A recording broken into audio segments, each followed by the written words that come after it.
In the name of Allah, the most compassionate, most merciful. Alif, Lam, Ra. These are the verses of the book, rich in wisdom. Is it astonishing to people that we have sent revelation to a man from amongst themselves, instructing him, warn humanity, and give good news to the believers that they will have an honorable status with their Lord? Yet the disbelievers said, "Indeed, this man is clearly a magician." Surely, your Lord is Allah, who created the heavens and the earth in 6 days. Then he established himself on the throne, conducting every affair. None can intercede except by his permission.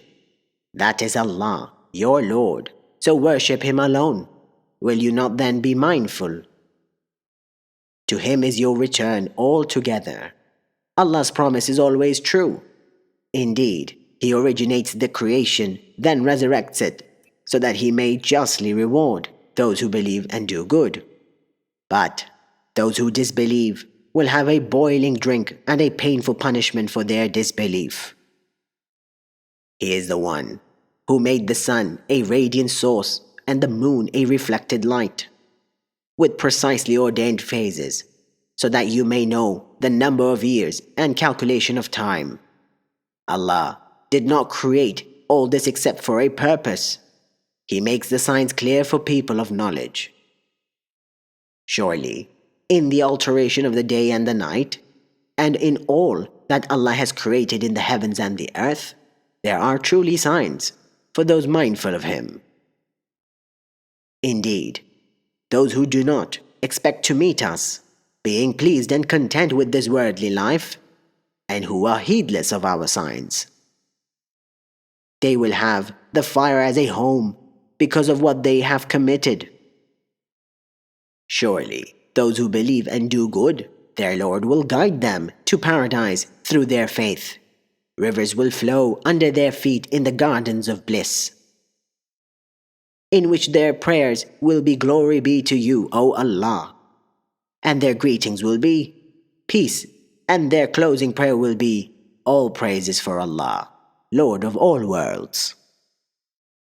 If Allah were to hasten evil for people, as they wish to hasten good, they would have certainly been doomed. But we leave those who do not expect to meet us to wander blindly in their defiance.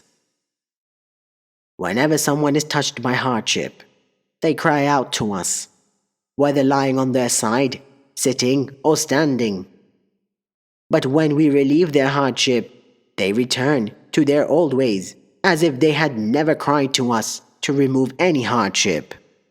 This is how the misdeeds of the transgressors have been made appealing to them.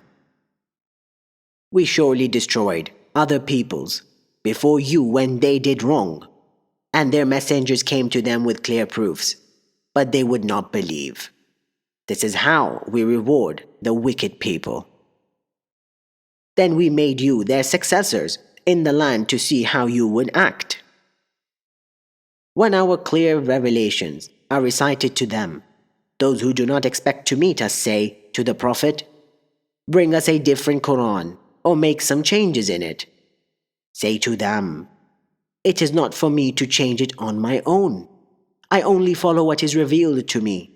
I fear, if I were to disobey my Lord, the punishment of a tremendous day." Say, "Had Allah willed, I would not have recited it to you, nor would He have made it known to you. I had lived my whole life among you before this revelation. Do you not understand? Who does more wrong than those who fabricate lies against Allah or deny His revelations? Indeed, the wicked will never succeed. They worship besides Allah others who can neither harm nor benefit them, and say, "These are our intercessors with Allah." Ask them, O Prophet, are you informing Allah of something He does not know in the heavens or the earth? Glorified and exalted is He above what they associate with Him. Humanity was once nothing but a single community of believers. But then they deferred. Had it not been for a prior decree from your Lord, their differences would have been settled at once. They ask, why has no other sign been sent down to him from his Lord? Say, O Prophet, the knowledge of the unseen is with Allah alone. So wait, I too am waiting with you. When we gave people a taste of mercy, after being afflicted with a hardship, they swiftly devise plots against our revelations. Say, O Prophet, Allah is swifter in devising punishment. Surely our messenger, angels, record whatever you devise.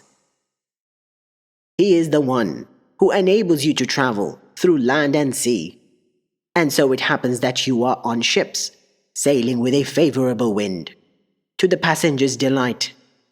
Suddenly, the ships are overcome by a gale wind, and those on board are overwhelmed by waves from every side, and they assume they are doomed. They cry out to Allah alone in sincere devotion. If you save us from this, we will certainly be grateful. But as soon as He rescues them, they transgress in the land unjustly. O humanity, your transgression is only against your own souls. There is only brief enjoyment in this worldly life. Then to us is your return, and then we will inform you of what you used to do.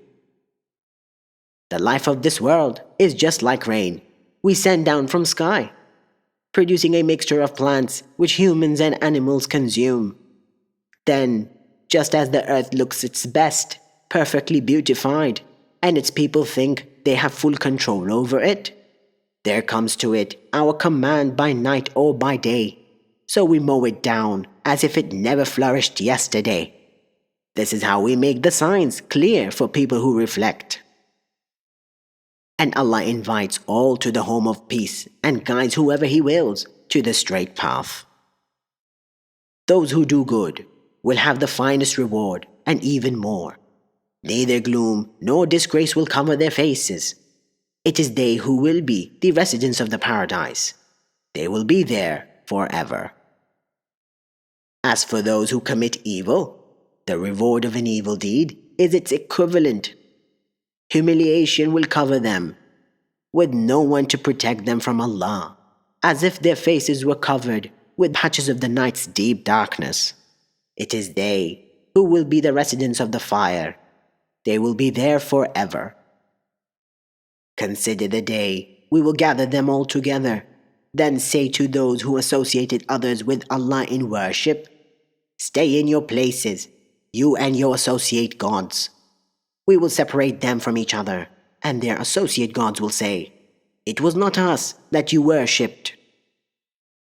Allah is sufficient as a witness between each of us, that we were totally unaware of your worship. Then and there every soul will face the consequences of what it had done. They all will be returned to Allah, their true master, and whatever gods they fabricated will fail them.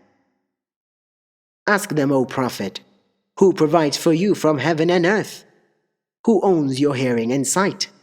Who brings forth the living from the dead and the dead from the living? And who conducts every affair? They will surely say, Allah. Say, will you not then fear Him? That is Allah, your true Lord. So what is beyond the truth except falsehood? How can you then be turned away? And so your Lord's decree has been proven true against the rebellious, that they will never believe. Ask them, O Prophet, can any of your associate gods originate creation and then resurrect it? Say, only Allah originates creation and then resurrects it. How can you then be deluded from the truth? Ask them, O Prophet, can any of your associate gods guide to the truth? Say, only Allah guides to the truth. Who then is more worthy to be followed? The one who guides to the truth, or those who cannot find the way unless guided? What is the matter with you? How do you judge? most of them following nothing but inherited assumptions, and surely assumptions can in no way replace the truth. Allah is indeed all-knowing of what they do.